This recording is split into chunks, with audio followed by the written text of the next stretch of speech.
नमवानराणामधीशं रघुपतिप्रियभक्तं वातजातं नमामि। पवनतनयसङ्कटहरणमङ्गलमूर्तिरूप रामलखन सीता सहित हृदय बसहु सुरभु। सियावर रामचंद्र की जय, उमापति महादेव की जय, पवन सुत हनुमान की जय, बोलो रे भाई सब संतन की जय। देवीचं एक मराठी अष्टक आहे, संस्कृतमध्ये आहे, तुम्ही ऐकलं असेल, ज्यांना येत असेल त्यांनी सोबत म्हणा, नाहीतर मग जय जगदंबचा जप करत टाळी वाजवत याचा आनंद घ्या। अथ रेणुकाष्टकम् लक्षकोटि चंड किरण सुप्रचंड बिलपति अंबचंद्र वदन बिंब दीप्ति माझी लोपति सिंह शिखर अचल वासी मूल पीठ नायिका धर्म अर्थ काम मोक्ष कल्प वृक्ष रेणुका धर्म अर्थ काम मोक्ष कल्प वृक्ष रेणुका।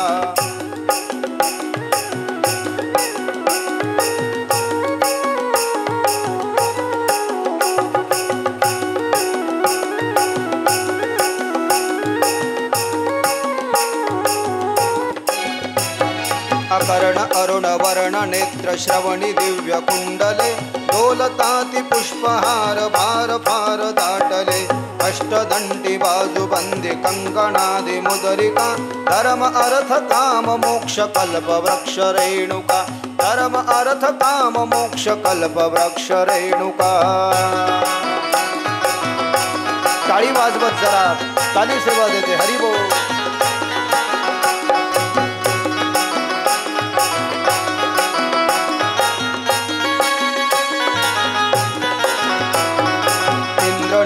पद्मराग पाच हीर वेगळा पाय घोळ बोरमाळ चंद्रहार वेगळा पैंजनादि भूषणेच लोपल्याति पादुका धर्म अर्थ काम मोक्ष कल्प वृक्ष रेणुका धर्म अर्थ काम मोक्ष कल्प वृक्ष रेणुका।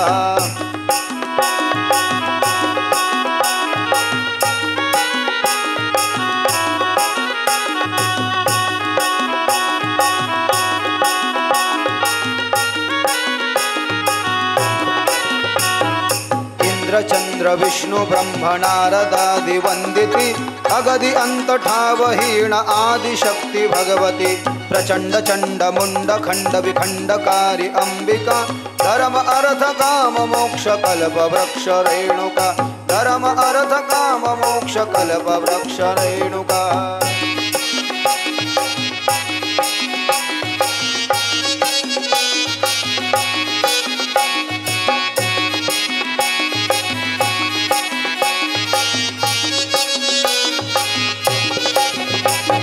पर्वताग्रवासी पक्षी अंब अंब बोलती विशाल शाल वृक्ष राणी भवानी ध्यानी डोलती अवतार कृत्यसार जडमुडादि तारका धर्म अर्थ काम मोक्ष कल्प वृक्ष रेणुका धर्म अर्थ काम मोक्ष कल्प वृक्ष रेणुका।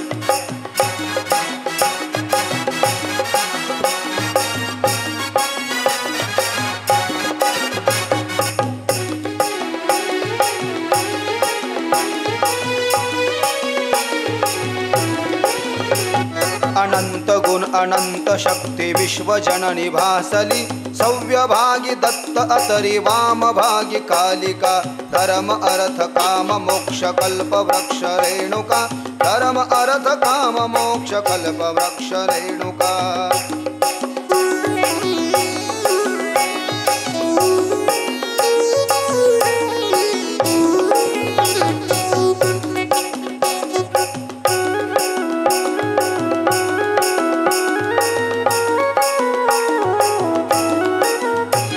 पवित्र मातृक्षेत्र धन्यवास पुण्य आश्रमी अंब दर्शनास भक्ति भक्त येति आश्रमी मनोनि विश्वदास निज लाभ पावलाभुका धर्म अर्थ काम मोक्ष कल्प वृक्ष रेणुका धर्म अर्थ काम मोक्ष कल्प वृक्ष रेणुका।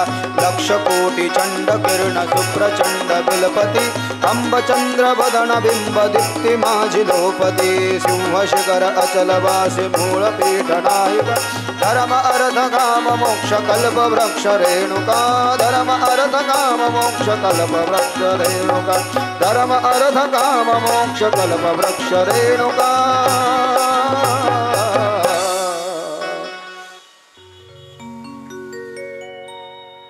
नमः कुंज विहारिण्यै स्वामी श्री हरिदासाय गुरुनाम गुरवे नमः।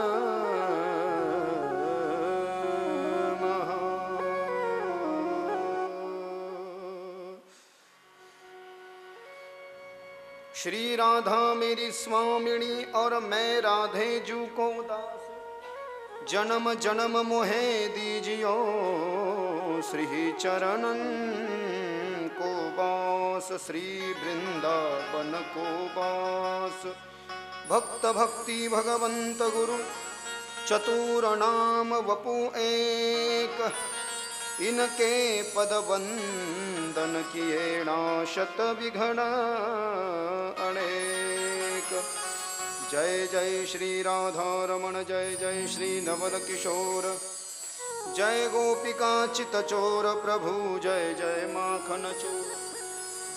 सभी भक्तगण जरा दोनों हाथ उठा करके बोलिए शेरा वाली की जय, जोता वाली की जय, मेहरा वाली की जय, खंडवा वाली की जय, बलिया वाली की जय, बोल साचे दरबार की जय, वैष्णो देवी माता की जय, मनसा माता की जय, देवी भागवत महापुराण की जय, कुल स्वामिनी तुलजा भवानी माता की जय, रेणुका माता की जय, महालक्ष्मी माता की जय, सप्तशृंगी माता अम्बे माता की जय, दुर्गा माता की जय, बोधेश्वर महादेव की सद्गुरुदेव भगवान की जय, सब संतन की जय, अपने अपने माता पिता की जय, गौ माता की जय, गंगा माता की जय, आज के आनंद की जय, कुंडली कवरदा हरि विठ्ठल पंढरीनाथ भगवान की जय, माऊली ज्ञानेश्वर महाराज की जय, जगद गुरु तुकाराम महाराज की जय, शांति पर ब्रह्म एकनाथ महाराज की, अवधूत चिंतन श्री गुरुदेव दत्त दत्त दत्त। श्री राधे जय जगदम्ब। महाकाली महालक्ष्मी महासरस्वती राजराजेश्वरी त्रिगुणात्मिका श्री दुर्गा जगदम्बा भगवती कुलस्वामिनी तुलजा भवानी रेणुका माता आदि शक्ति का दिव्य चरित्र श्रीमद देवी भागवत शारदीय दुर्गा नवरात्रि महामहोत्सव के पावन उपलक्ष्य में बोधे गांव ग्रामवासियों के द्वारा और श्री रेणुका माता तरुण मित्र मंडल के द्वारा नवदिवसीय देवी भागवत का बड़ा ही दिव्य और भव्य आयोजन अपने इस बोधेश्वर महादेव मंदिर में किया गया। पूर्व 2 दिनों से आपके इस बोधेश्वर महादेव मंदिर में बह रही श्रीमद देवी भागवत कथा रूपी ज्ञान गंगा, ज्ञानवापी, ज्ञान सागर, ज्ञान कुआं, ज्ञान बावड़ी, ज्ञान झरना, ज्ञान पोखर, ज्ञान समुद्र, इसमें स्नान करने के लिए वारकरी संतों के चरणों के धूले के मकरंदों का असस्वादन रसस्वादन अमृतपान करने के लिए आप और हम सभी श्रोतृवृंद, कथा प्रेमी, भक्तिमती शक्तिमती माता बहनें, हमारे सब भाई लोग, पिता लोग चक्रवक कारंडक पंचों के रूप में इस ज्ञान गंगा के तट पर उपस्थित हो रहे हैं। आज भी जो कथा प्रेमी कथा पंडाल में उपस्थित है वह सभी वेदाध्ययन तत्पर लोग, ज्ञाननिष्ठ तपोनिष्ठ वयोनिष्ठ, ज्ञानवृद्ध तपोवृद्ध वयोवृद्ध, गुणीजनी टाळकरी माळकरी वारकरी लोग, नानाविध अन्य सांप्रदायिक मंडली, दृश्य अदृश्य शक्ति, प्रकट अप्रकट चेतना, बाल गोपाल, भक्ति शक्ति स्वरूपा माता बहिणी, भगवत चरण कमलानुरागी, राजशक्ति, शिवशक्ती, पितृशक्ती, धर्मशक्ती, परमार्थ प्रेमी, माइक सिस्टम वाले, ऑपरेटिंग वाले, ज्यांच्यापर्यंत माझा आवाज जात आहे त्या सर्व भक्तांना राधे राधे, जय श्री राम, जय श्री कृष्णा, नमो नारायण। आमच्या वारकरी लोकांना रामकृष्ण हरी जय हरी, स्वाध्यायच्या लोकांना जय योगेश्वर, स्वामी समर्थांच्या सेवेकऱ्यांना श्री स्वामी समर्थ, नरेंद्र स्वामीच्या भक्तांना श्री गुरुदेव, धन्य निरंकार बालाजी वाल्यांना धन्य निरंकारजी, हे सगळे ब्रीद वाक्य समर्पित करून आजच्या कथेमध्ये प्रवेश करू।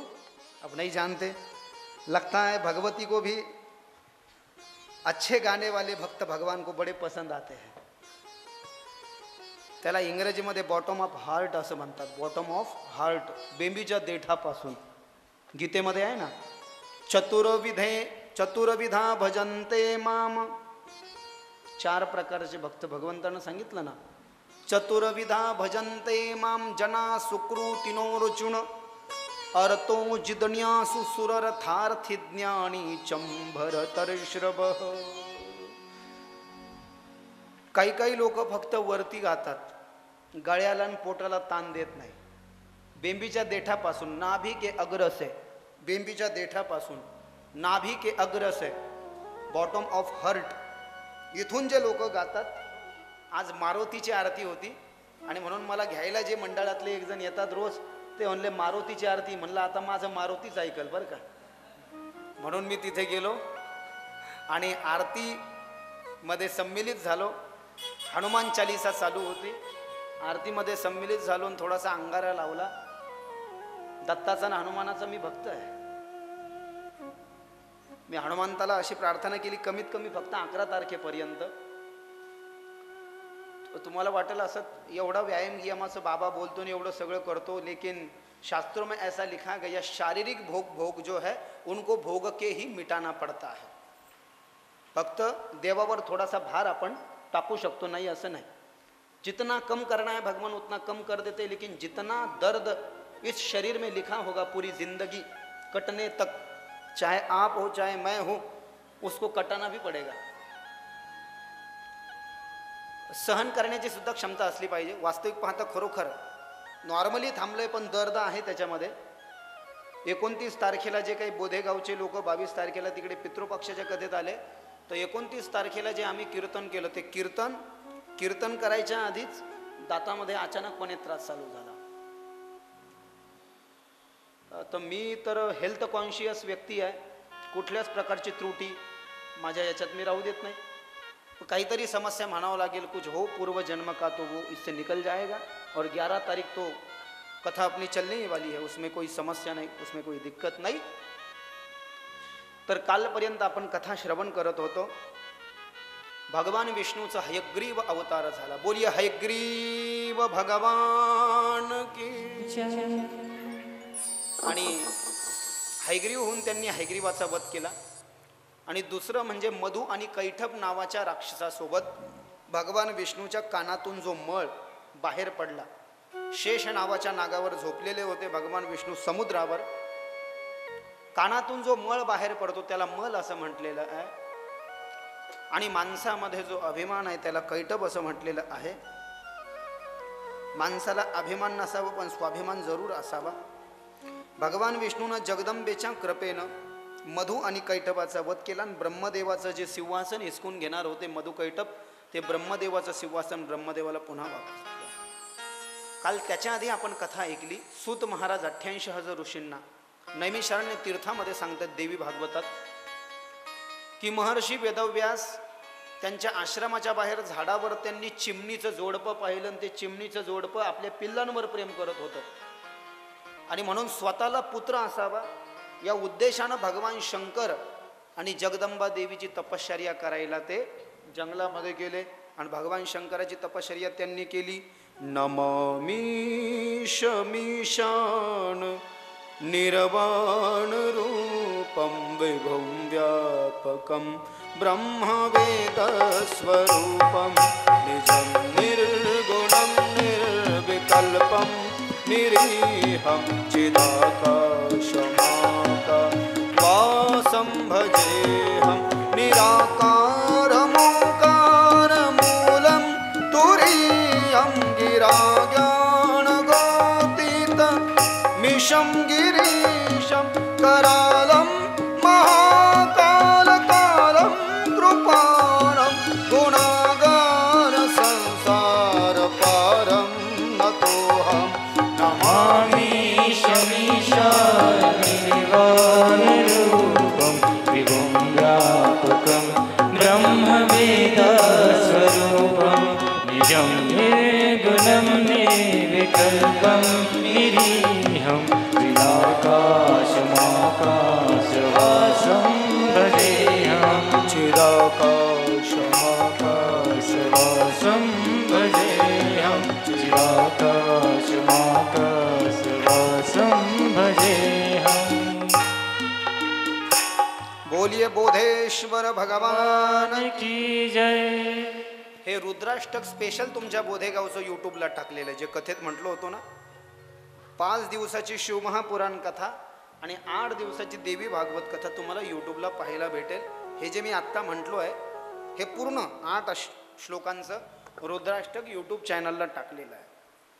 हे रुद्राष्टक श्रीमद परमहंस गोस्वामी तुलसीदासजींनी तुलसी रामायणामध्ये गायलेलं आहे आणि भगवान शंकराची विशिष्ट स्तुती यामध्ये आहे. शंकर आणि देवी प्रसन्न झाले महर्षी वेदव्यासाला आणि भगवान शंकर म्हणले मी स्वतःच शुकाचार्य बनून तुमचा पुत्र बनवून येतो. महर्षी वेदव्यास हे भगवान विष्णूचे अवतार आहे. भगवान विष्णूचे जे 24 अवतार सांगितले 22 सांगितले त्यापैकी महर्षी वेदव्यास हे 17 नंबरचे अवतार आहे विष्णूचे. आणि शंकर हे यांनी शुकाचार्याचा अवतार घेतला. शुका सारिके पूर्ण वैराग्य ज्याचे वसिष्ठा परिज्ञान योगेश्वराचे कवी वाल्मिका सारिखा मान्य ऐसा नमस्कार माझा तया रामदासा. आणि देवी म्हणजे शक्ती जगदंबा आणि शिव म्हणजे शंकर हे दोघंही प्रसन्न झाले आणि महर्षी वेदव्यासांना त्यांनी आशीर्वाद दिला की शंकर म्हणजे मीच तुमचा पुत्र बनून येतो तुम्ही जा. आता बनून येतो म्हटले पण कसं बनतो हे नाही सांगितलं.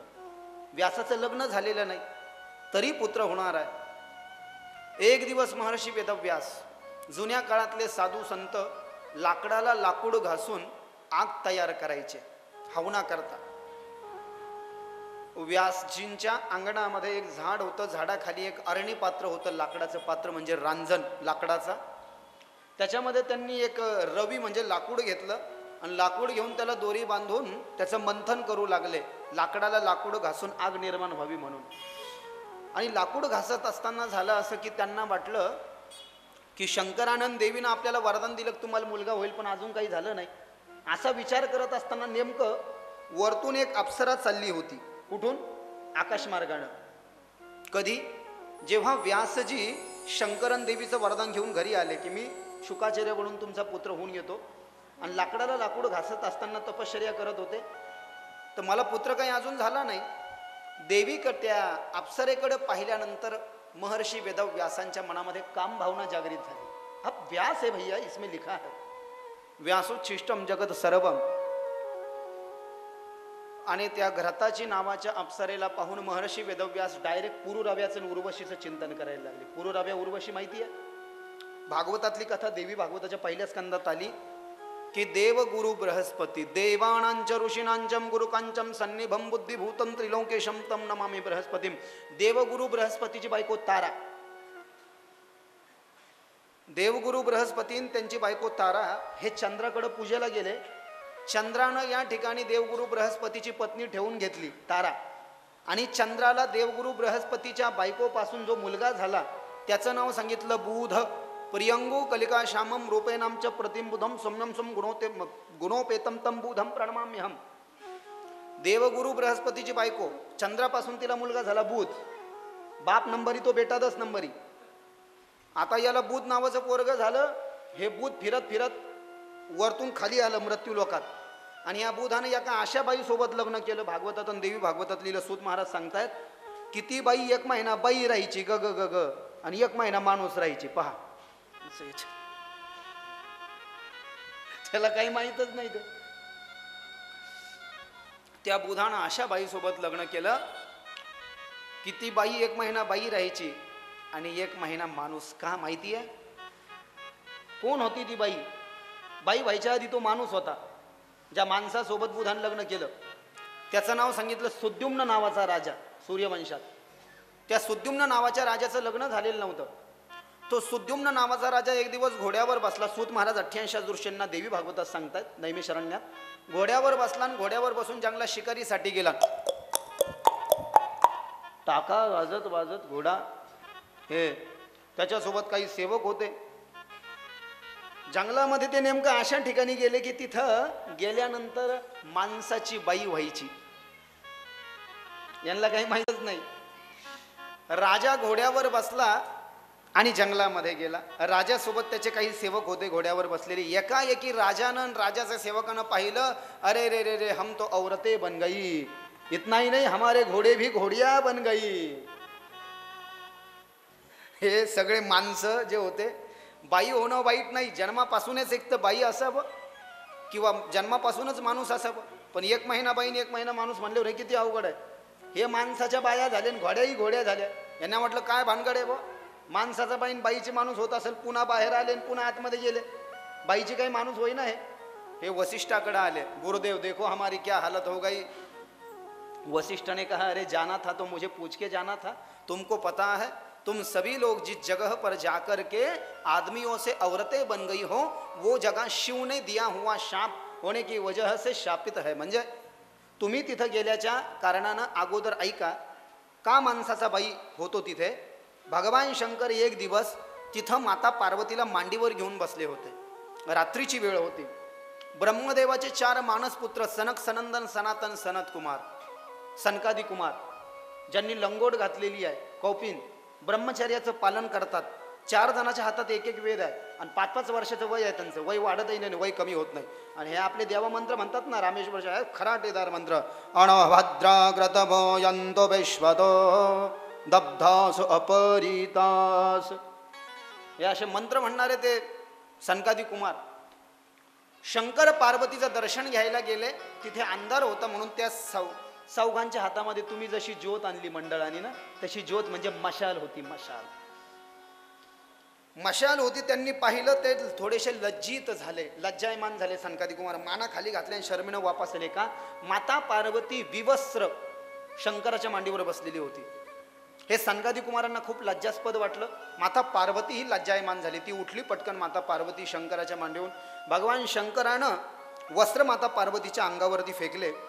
सनकादी कुमार निघून आले, पण शंकराला राग आला. पती पत्नीचा एकांत पाहू नये असं शास्त्र आहे. तरीही सनकादी कुमार दर्शनाला आलते. त्यांची काही चुकी नव्हती. सनकादी कुमारांना श्राप दिला नाही शंकरानं, पण शंकराने क्रोधाच्या आवेशामध्ये येऊन असा श्राप दिला कि आज से जो भी आदमी इस स्थान पर पैर रखेगा वो औरत बन जाएगा. काय श्राप दिला? जो माणूस आजपासून इथे पाय ठेवेल तो बाई बनून जाईल. यांना काही माहित नव्हतं ते. हे बाई बनून गेले बुवा.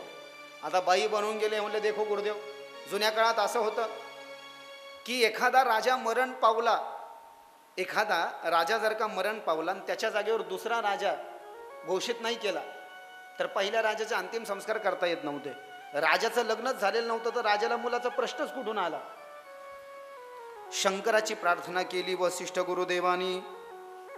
हो सत सृष्टी तांडव रचयिता नटराज राज नमो नमः. ओ सत सृष्टी तांडव रचयिता नटराज राज नमो नमः. जगातलं सगळ्यात पहिलं संस्कृत गीत आहे. याला शिवमहापुराणामध्ये नटराज स्तोत्र असं म्हटलेलं आहे. माझ्या शब्दाकडे नीट लक्ष द्या. ब्रह्मदेवाला शंकराने जेव्हा जबाबदारी दिली, तुम संसार बनाओ, ब्रह्मदेव का दिमाग दंग रह गया, पता नहीं चला कहाँ से बनाऊ.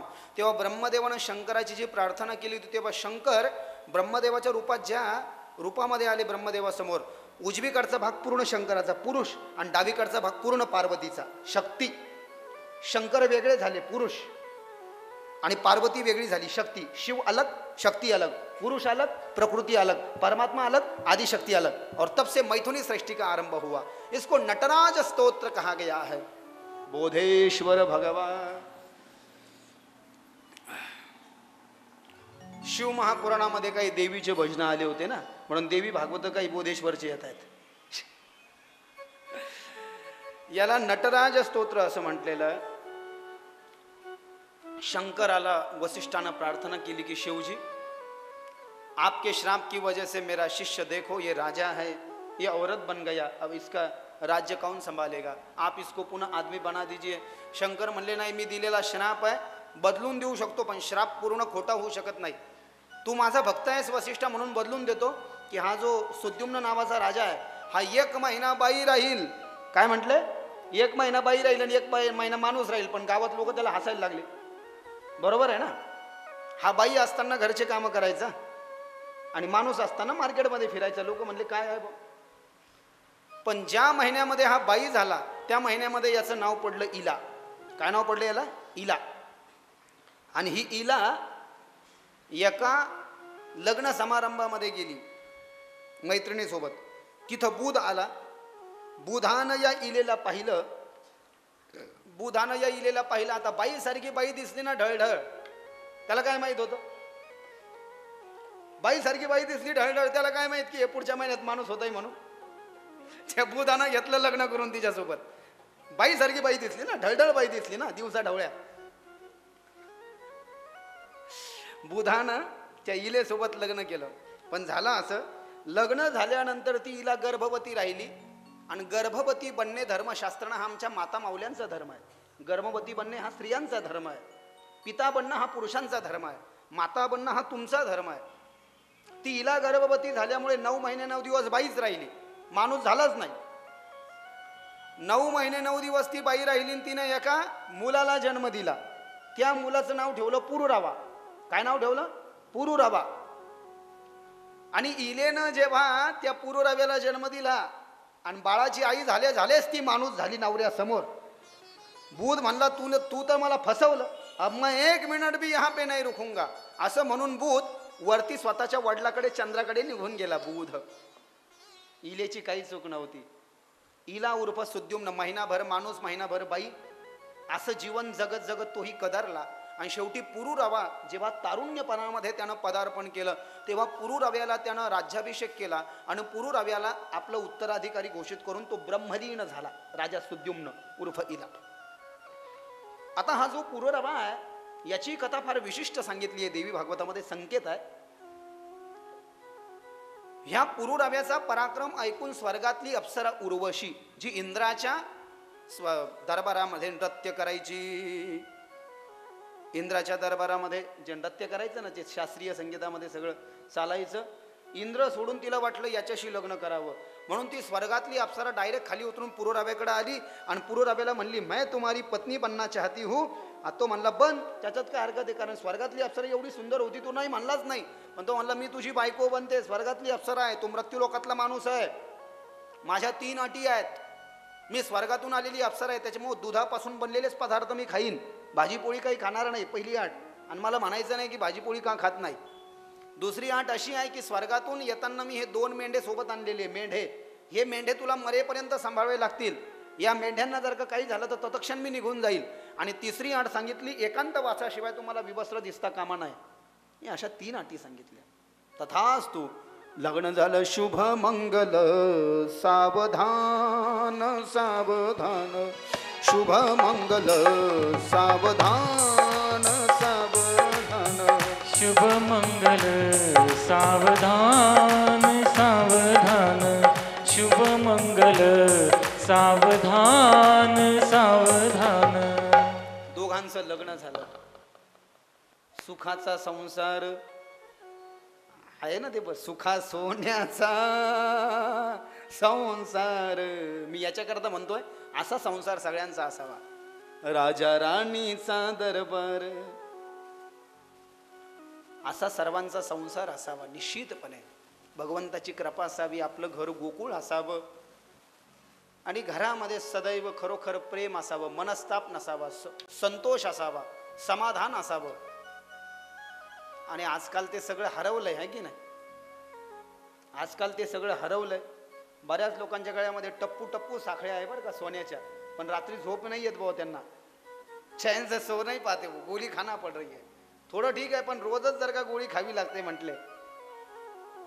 धर्मशास्त्रामध्ये जितकं अवलोकन आहे की किती प्रमाणामध्ये अंगामध्ये तांब असावं. हे बघा, हे माझं सोन्याचं आहे. किती प्रमाणात अंगावर सोनं असावं, किती प्रमाणात अंगावर तांब असावं, किती प्रमाणात तुळशी असावी, किती प्रमाणात रुद्राक्ष असावी. हे किती प्रमाणात बिमाऱ्यांना कमी करतं. आता मी तर मागे शिवमहापुराणामध्ये सांगितलं, ही रुद्राक्षाची माळ तुम्ही नुसती पाहिली आहे ना, आता याला आता तुम्ही पाहताय, दिसताय ना सर्वांना. याला तुम्ही नुसतं पाहिलं जरी दुसऱ्याच्या काळात तर 1,00,000 पाप जागेवर संपतात. आणि याला स्पर्श केला तुम्ही, उदाहरणार्थ नुसतं पाहिलं तर 1,00,000 पाप संपतात. आणि याला स्पर्श केला तर कोटी पाप संपतात, 1 करोड. आणि याला प्रत्यक्षात घातल्यानंतर अरबो खरबो पाप संपतात.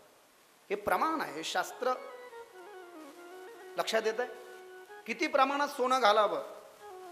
सोनं घातल्यानं उष्णतेचा त्रास होत नाही, तांबं घातल्यानं उष्णतेचा त्रास होत नाही.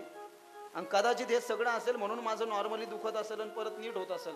किती प्रमाणात घातलं पाहिजे. अतिरेक जर का केला तर समस्या उद्भवतात. सुखानं संसार यांचा चालला इंद्राला उर्वशी शिवाय कर्मणा. उर्वशीला वापस आणायचं तर काहीतरी काय करावं लागेल. आगीमध्ये रॉकेल बसवावं लागेल इंद्र म्हणला. म्हणजे या दोघांच्या संसारामध्ये काडी लावावी लागेल. कुछ तो भी झमेला करना पडेगा.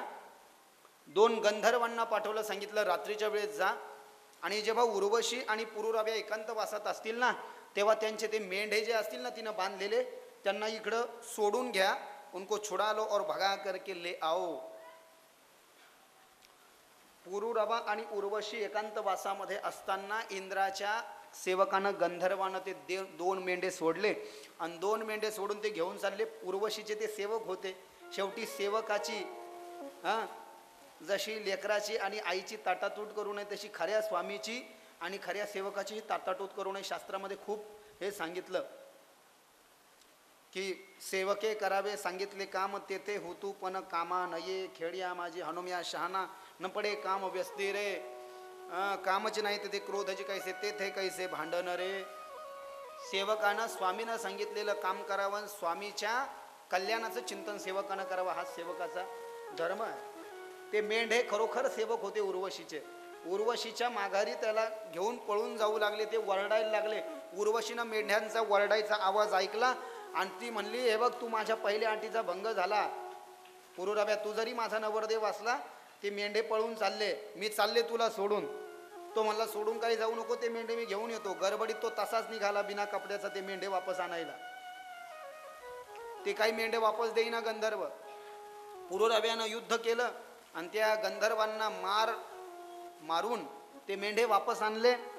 गंधर्वाला वाटलं तू आता आम्हाला मारलं ना, आता तुझा संसार होऊच देत नाही आम्ही, पाय आता कसं करतो. ते मेंढे जेव्हा वापस घेऊन आला पुरुरव्या त्या राजमहालामध्ये, तेव्हा गंधर्वाने आपल्या योगमायेच्या द्वारे लख प्रकाश त्या राजमहालात पाडला आणि बिना कपड्याचा येताना पुरुरव्या त्याच्या बायकोनं पाहिला आणि दुसऱ्या अटीचा भंग झाला. बिना कपड्याचा दिसता कामा नाही. ती गेली निघून हे करायला लागलं येड्यासारखं. बायकोच्या जाण्यानं एवढं काय दुःख. एवढं जर का समजा माणूस देवासाठी रडलं तर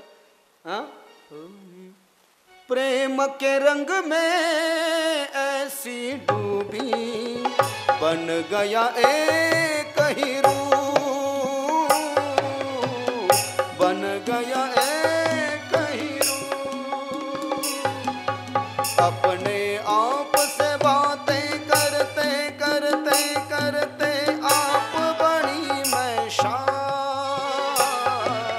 सांसों की सांसों की सांसों की सांसों की सांसों की माला पे सिमरूं मैं शिव का नाम.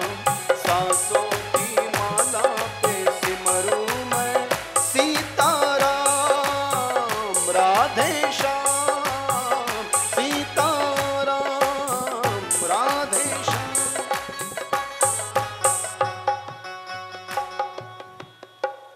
पूरा मैं नहीं गाने वाला हूँ क्योंकि कोई भजन का कार्यक्रम नहीं है.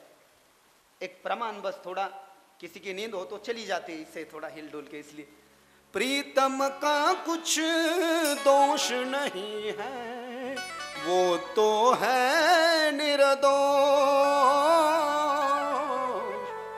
वो तो है निर्दोष. जीवन का श्रृंगार है प्रीतम, मांग का है सिंधु.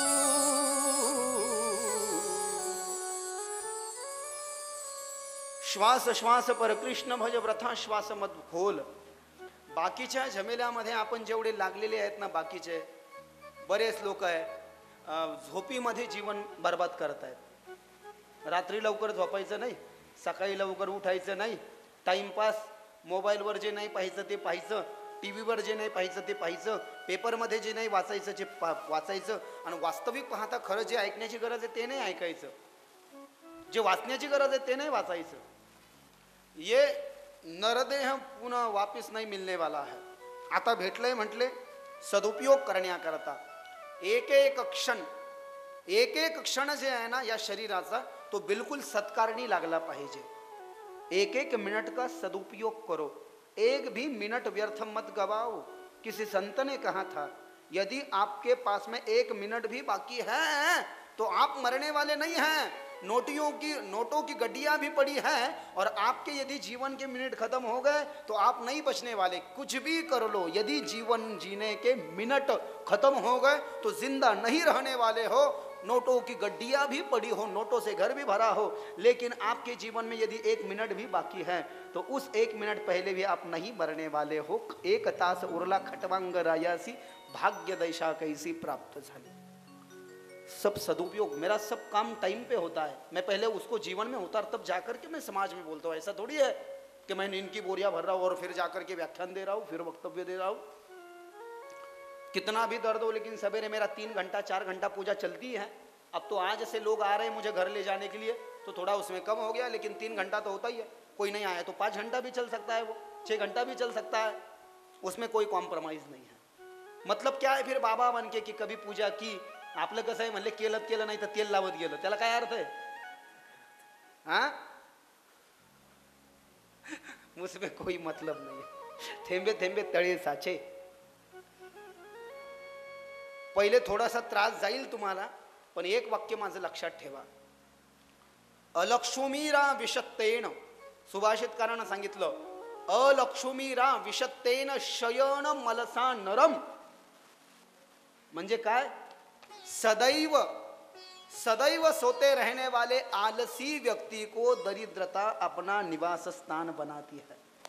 कितना सुंदर है इस श्लोक में कहा गया.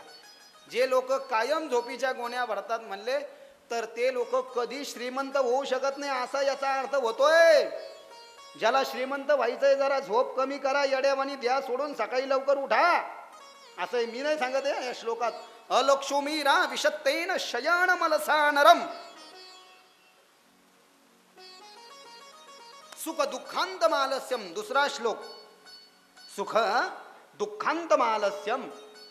आलस्य एक ऐसा सुख है, ध्यान से सुनिए, आलस्य एक ऐसा सुख है जिसका परिणाम दुख है. क्या है, आलस बड़ा मीठा लगता है. झोपू दे ना गाई 5 मिनिटं 10 मिनिटं, मग उशीर होऊ दे.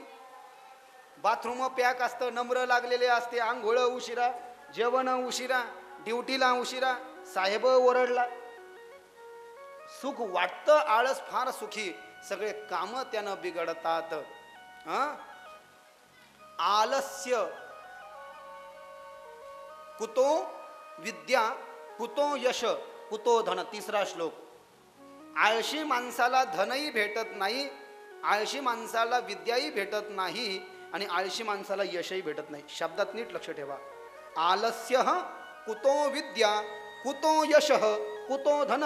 तुम्ही काही लोक पहा, खूप कमवतात, खूप फिरतात, पण जागेवरच राहतात. का तर आळसच एवढा सगळ्या जिंदगीचा. असं काही जसं सगळ्या संसाराचा आळस त्यानंच घेऊन टाकलं त्याच्या जिंदगीत. ऊपर उठता नहीं भैया कभी. आलस्य हीनाम मनुष्याणाम शरीर असतो महारिपू. 5वा श्लोक. असे 300 श्लोक मी सांगू शकतो पण वेळेचा अभाव आहे. आलस्य हीनाम मनुष्याणाम शरीर असतो महारिपू. आळस हा माणसाच्या जीवनातला सगळ्यात मोठा शत्रू आहे. एखाद्या वेळेस ठीक आहे बुवा, अपवाद कॉम्प्रोमाइज, रोजच येड्यासारखं करतात तर तुम्ही कुठंच टिकू शकत नाही ना. शक्य आहे का ते. आजकाल झालं असं, मला कोणीतरी म्हणलं, जे लोक मोठ्या मोठ्या ड्युटीला आहे, मोठ्या मोठ्या सर्व्हिसला आहे म्हटले, खुर्चीवर बसून ज्यांना काम आहे त्या लोकांना डायबिटीज व्हायला लागले. आणि जे खरोखर बाराशी खातात, जे शेतामध्ये 8-8 10-10 घंटे धारं धारतात, दांडाला पाणी भरतात, त्यांना काही नाही हो. मस्त ठेसा भाकरी लसण कांदा खाऊन मस्त एकदम जबरदस्त body builder, steel body, perfect body. आणि चांगलं खुर्चीवर बसून ज्यांना काम है, बैठ के आराम से एयर कंडीशन में भैया जिसको काम है वो बीमारी से जूझ रहे हैं. भगवान कैसी तेरी अजब की लीला है प्यारे. देखते नहीं संसार की हालत क्या हो गई भगवान, कितना बदल गया इंसान, कितना। भैया आप आपके समझदार हो, मैं कोई आपका शिक्षक, मैं कोई आपका मास्टर नहीं हूं और आप मेरे कोई विद्यार्थी नहीं हो, ये जिसका उसका प्रश्न है। कहणे का तात्पर्य ये है, याच्याहून विषय लांबला, एवढं येडं जर का देवासाठी झालं आपण, मला नाही वाटत सकाळी जेव्हा मी सकाळी 2ला उठतो 108 गुरुचरित्र पारायण करायला आणि सकाळी 3 ते 8 पारायणाला बसतो, मला नाही वाटत का झोप घ्यावी, पूरा संसार सो रहा है मजे से 8-8 9-9 बजे तक, मुझे नहीं लगता भैया। पण देव असं कोणाचंही ऐकायला रिकामं नाही ताई, जो सगळ्यात आधी घंटी वाजवेल देवाची आणि सगळ्यात आधी मंदिरात जाऊन भगवान से दीदार करेगा ना भैया, उसी का काम एक फोन पर भगवान करेंगे। ये पूर्ण सत्य मैं बात आपके सामने कह रहा हूं, पूर्ण सत्य। म्हणजे मी तुम्हाला तुमच्या भक्तीला हे करतोय असं नाही, तुम्हाला नमन आहे, तुम्ही मंदिरात जाता देव तुमचं ऐकणार, पण सगळं गाव जाऊन आल्यावर जर का तुम्ही जात असाल तर देवही थकतो ना हो, आपण माणसं असून थकतो। मागच्या वेळेस मी शिव महापुराणाला आलो तर सगळं गाव शेवटच्या 2 दिवसात जागी झालं, कशासाठी, मला घरी नेण्यासाठी पाद्यपूजा करायला। आज फक्त दिवस चालू झाला, मी जाऊन आलो 2-4 जणांकडे, कोणी असलं म्हणलं बाबा आज उद्यात घेऊन जा, दिनेशला सांगा एक 10-10 5-5 जणांकडे जाता येईल। आणि शेवटच्या दिवशी मी सुद्धा कदरून गेलतो अक्षरशः, मला म्हणजे मी ज्यांच्या घरी गेलो पाद्यपूजा करून घ्यायला तिथंच मला झोप यायला लागली। मग आपल्यासारख्या माणसांना जर का एवढी थकावट येत असेल, देव थकत नसेल का? तुम्ही दिवस रात्र महादेवाला पाणी टाकता, टावेलनं खसाखस घासता, देवी असू थकत नाही का? मग त्या थकलेल्या देवीला जर का प्रसन्न करायचं असेल तर सकाळी सकाळी एकदम सकाळी त्या देवादेवीकडे गेलं पाहिजे। सगळ्यात आधी तुम्हाला जाता येणार नाही, पण प्रयत्न असा असावा की उठा सकळ जन, सगळ्यात अगोदर आपण देवाला काकड्याचे अभंग कशा करता म्हणले, उठले नारायण आनंदले मुनी जन तिन्ही लोक, आनंदले मुनी जन तिन्ही लोक, करा जय जयकार वाद्यांचे गजर, करा जय जयकार वाद्यांचे गजर, मृदंग विना अपार टाळ घोळ, मृदंग विना अपार टाळ घोळ, करा जय जयकार वाद्यांचे गजर, करा जय जयकार वाद्यांचे गजर। हे कशा करताय?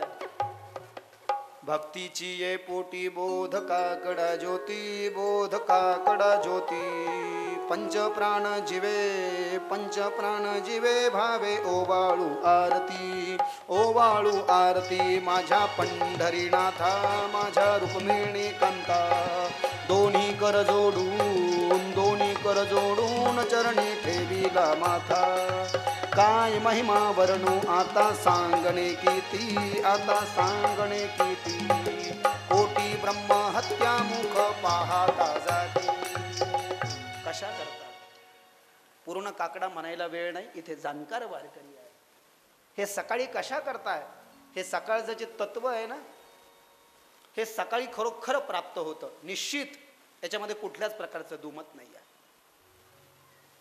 पुरुरव्याला सोडून निघून गेली, उर्वशी तो येड्यासारखं करायला लागला, गंधर्व भेटले, गंधर्वाने त्याला एक स्थाली दिली आणि पुरुरवा जसा पिशाचवत झाला तशी स्थिती व्यासांची झाली। वरती अप्सरा पाहिली, तिला वाटलं मी निघून गेले तर व्यास मला श्राप देतील, तिने एका शुकी पक्षिणीचं रूप धारण केलं वरती, तिला पाहून महर्षी वेदव्यासाचं वीर्य जे आहे ते खाली रांजणात पडलं आणि त्याच्यापासून शुकाचार्याचा जन्म रांजणात झाला। 12 वर्ष शुकाचार्य रांजणात राहिले। ब्राह्मणाचे पोर एक खेळयासी भेले, नागवेची पळून गेले रे। हे वर्णन आपल्या जे संतांनी केले। 12 वर्ष शुकाचार्य त्याच्यात राहिले आणि 12 वर्षाच्या नंतर निघाले, रस्त्यानं जाऊ लागले, मला जाऊ द्या, नको ना रे जाऊ, संसार दुःख मूळ चहूकडे इंगळ, विश्रांती नाही कुठे रात्रंदिवस तळमळ, कवना मी शरण जाऊ पाठी लागली ओढाळ, ये दुखों से भरा हुआ संसार है, मैं यहाँ पर नहीं रहना चाहता, संसाराच्या तापे तापलो मी देवा, करिता या सेवा कुटुंबाची, म्हणून तुझे आठविले पाय. 66 अभंगाचा नंबर. येरती माईके दुःखाची जनती, नाही आदी अंती अवसानी, आपला तो एक देव करून घ्यावा, तिने विन जीवा सुख न होय. 2481 अभंगाचा नंबर. देह जाईल जाईल त्याशी काळबा खाईल, कारे नुमज दगडा, कैसे हत्ती घोडे वाडा, लोंडे बालस्ती सुपत्ती जरा, आलिया फजिती. 2447 अभंगाचा नंबर. मैत्र केला महाबळी, कामा नये अंतकाळी, आदि घेरे राम नाम साम, भरी हा उत्तम, नाही तरी रागे यम दात खातो, कर करा. 61 अभंगाचा नंबर. द्रव्य मिळविले कोडी, सवे नय रे लंगोटी, पाने खासील उदंड, अंती दाशील सुकल्या तोंडे. 2992 अभंगाचा नंबर. अनेक प्रमाण सांगता येतील पाहायला गेल्यावर. रंगी रंगी रे श्रीरंगे, काय भुलाला असी पतंगे, शरीर जायाचे ठेवणे, धरसी अभिलास झणे, नोहे तुझा हा परिवार, द्रव्य दाराक्षण भंगूर, अंतकाळीचा सोयरा, तुका म्हणे विठोधरा.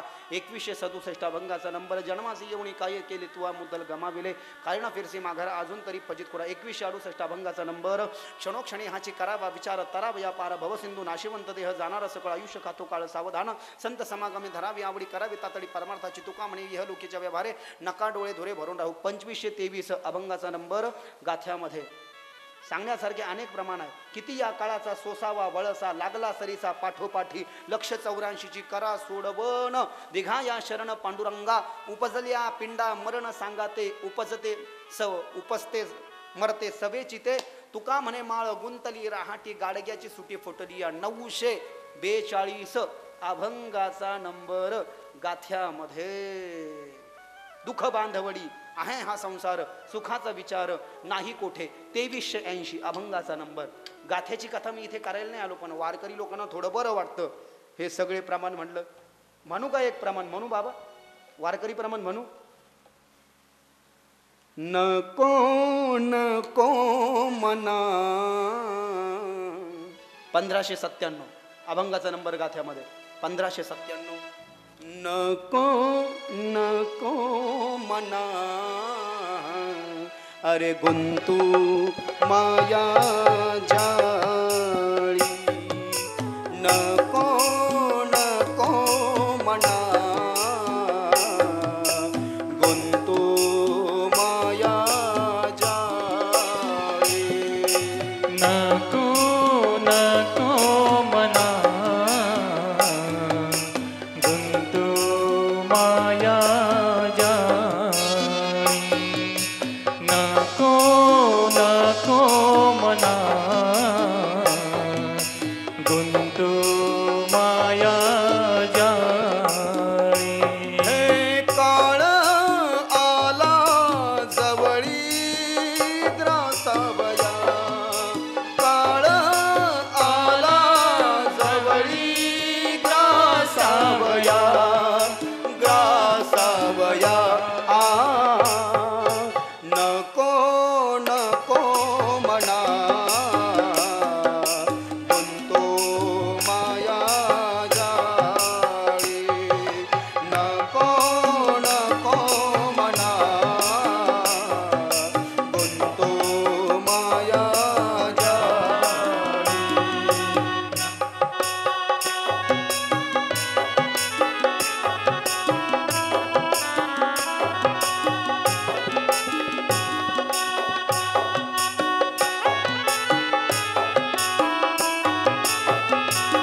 तुकाराम महाराज 1597 अभंगाचा नंबर.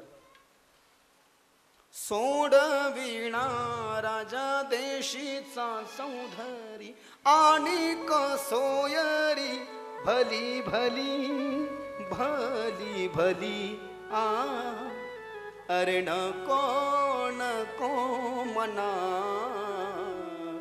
गुंतू माया जाळी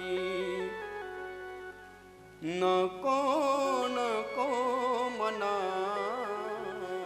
अरे गुंतू माया जाळी तू का म्हणे तुला सोडविना कोण एका चक्र पाणी वाचोनिया वाचोनिया अंतकाळीचा सोयरा तुका म्हणे विठोधरा कामामध्ये काम काही म्हणा राम राम जाईल हा भवश्रम सुख होईल दुःखाचे कळो येईल अंतकाळी प्राण प्रयाणाचे वेळी राहती निराळी रांडा पोरे सकळ 3115 अभंगाचा नंबर 4 चरण तुकाराम महाराजाची कैलासवासी बाबा.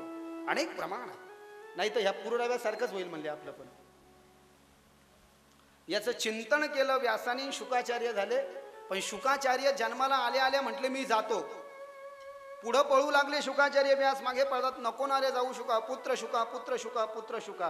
पुत्र वही है जो अपने पिता को पुन्नाम नरक से तार दे. देवगुरु बृहस्पतीला भागवतापेक्षा थोडी वेगळी कथा देवी भागवतात आली. तू गुरु कर, पुढे लग्न कर, मला सुनेचं तोंड पाहू दे. तुला याच्यासाठी थोडी मी पुत्र म्हणून स्वीकारलं. देवगुरु बृहस्पतीला गुरु केलं, पण बृहस्पती सुद्धा संसारामध्ये लिप्त आहे. आणि गुरु जेव्हा संसारामध्ये लिप्त आहे तेव्हा शिष्याचं केव्हा कल्याण होणार आहे हे जेव्हा पाहिलं म्हणले मला नाही, तू एक काम कर म्हटले. विदेही राजा जनक, जनकाकडे जा आणि जनकाचा आदर्श घे. तर शुकाचार्य आपल्या वडिलाची व्यासाची आज्ञा घेऊन जनकाच्या राजवाड्याकडे जायला निघाले. शुकाला उपदेश केला कोणी? जनकानं. विष्णूच्या वटपत्रावर शयन केलेल्या रूपाचं वर्णन केलं. नाहम ग्रहम करिष्यामि दुःखदम सर्वदा पितः.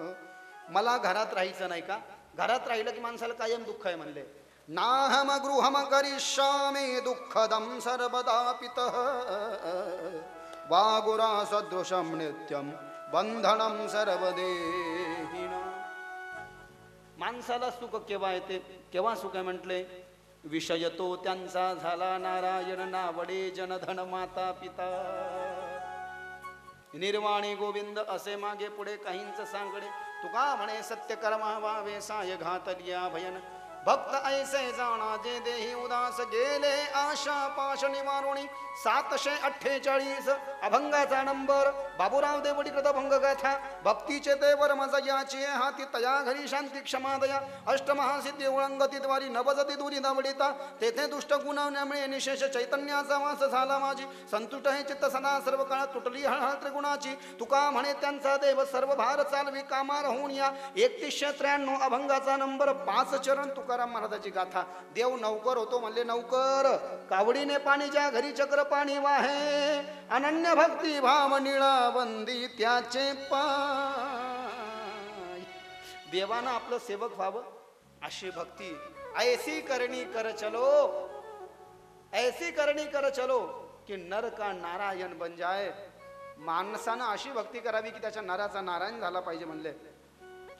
भगवान विष्णूचं वटपत्रावर शयन करणाऱ्या रूपाचं वर्णन केलं. अगोदर जेव्हा मिथिला नगरीकडे शुकाचार्य गेले, माझ्या वडिलांना ज्या उद्देशानं मला जनकाकडे पाठवलं, शुकाचार्याचा अगोदर भ्रम झाला.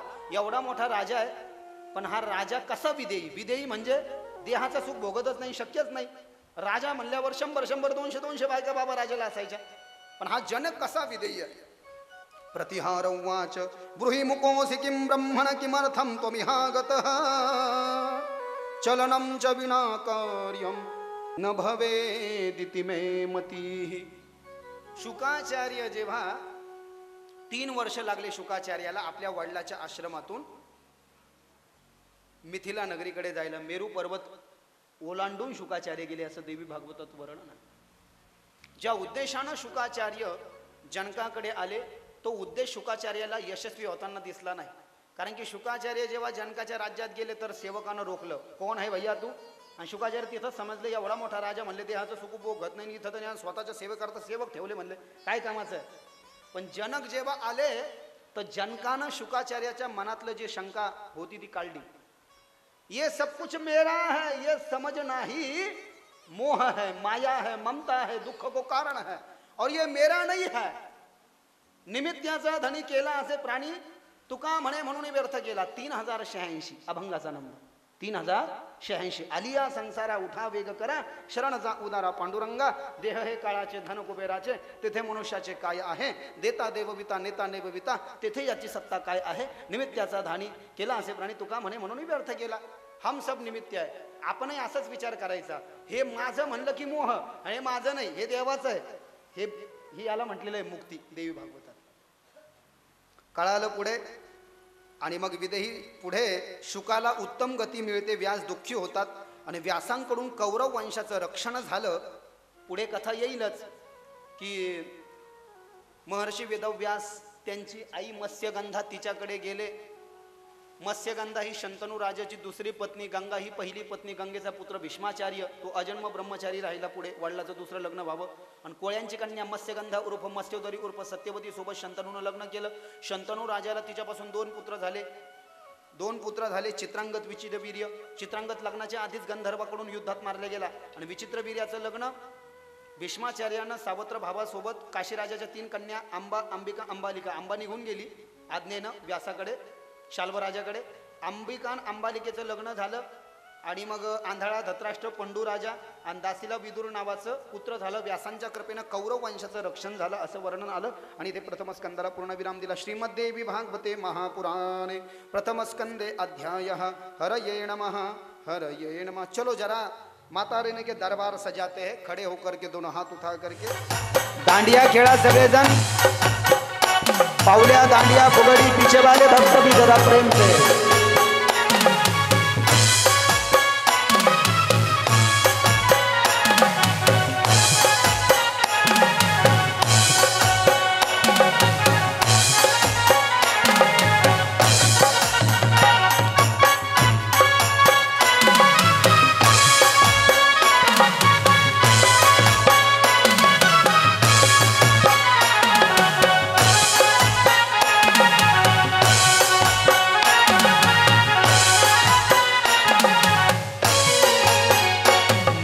जानू वैष्णव माता तेरे ऊंचे भवन की माया.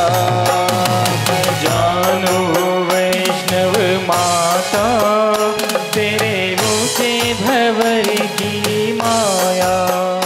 भैरव पर क्रोध में आके माँ तूने त्रिशूल उठाया.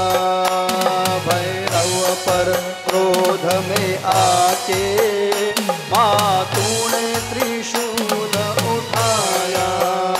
वो पर्वत जहाँ पे तूने शक्ति का रूप दिखाया. वो पर्वत जहाँ पर तूने शक्ति का रूप दिखाया. भक्तों ने वहीं पर मैया तेरे नाम का भवन बनाया. भक्तों ने वहीं पे मैया तेरे नाम का भवन बनाया. ओ बड़ा सुख पाया, बड़ा सुख पाया माता रानी के भवन में. मन लेके आया माता रानी के भवन में. भवन में मन लेके आया माता रानी के भवन में.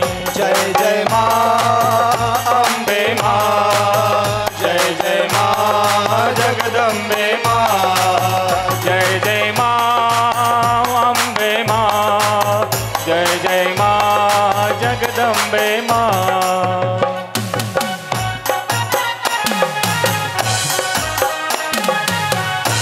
हरि बोल.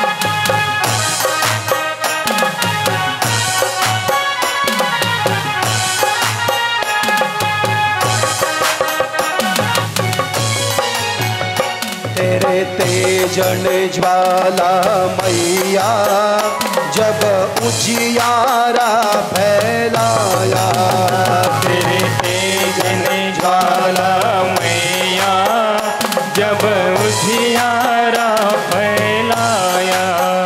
शाह अकबर नंगे पैरों तेरे दरबार में आया, शाह अकबर नंगे पैरों तेरे दरबार में आया।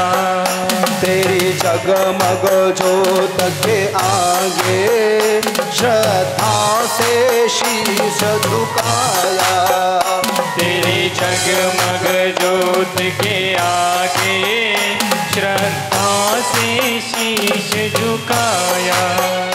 तेरे भवन की शोभा देखी सोने का क्षत्र चढ़ाया, तेरे भवन की शोभा देखी सोने का छत्र चढ़ाया।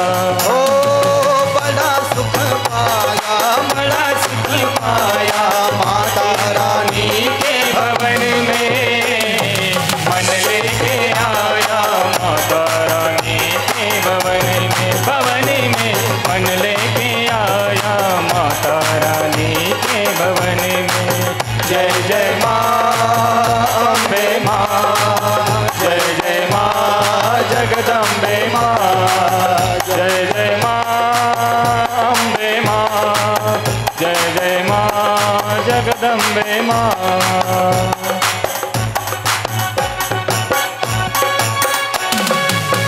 हरि बोल।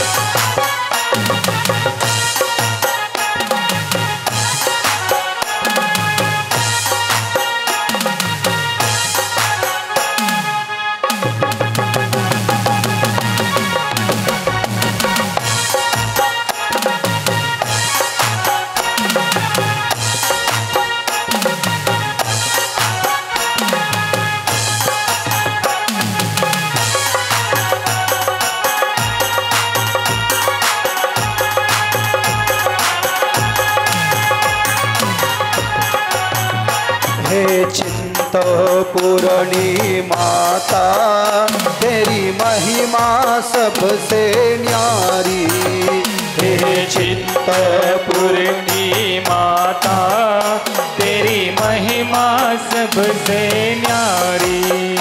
दिए भाई दास को दर्शन तू भक्तों की है प्यारी, दिए भाई दास को दर्शन तू भक्तों की है प्यारी।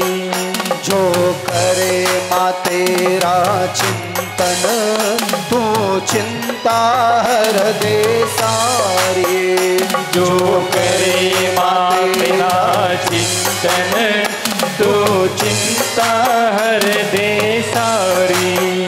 तेरे भवन से झोली भर के जाते हैं सभी पुजारी, तेरे भवर से झोली भर के जाते हैं सभी पुजारी। हो बड़ा सुख पाया, बड़ा सुख पाया माता रानी के भवन में मन लेके आया। माता रानी के भवन में मन लेके आया।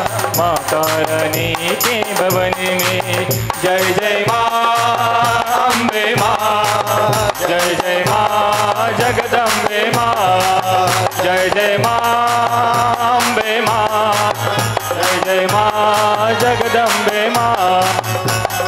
मन लेके आया माता रानी के भवन में मन लेके आया। माता रानी के भवन में मन लेके आया। माता रानी के भवन में।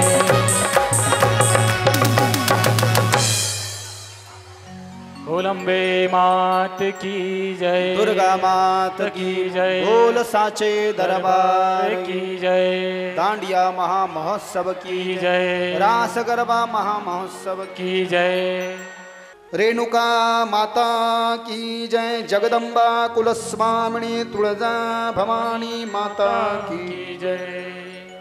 सर्वमंगल मांगल्ये शिवे सर्वार्थ साधिके शरण्ये त्र्यंबके गौरी नारायणी नमोस्तुते। श्रीमद्देवी भागवत अथ द्वितीय स्कंद प्रथमोध्याय।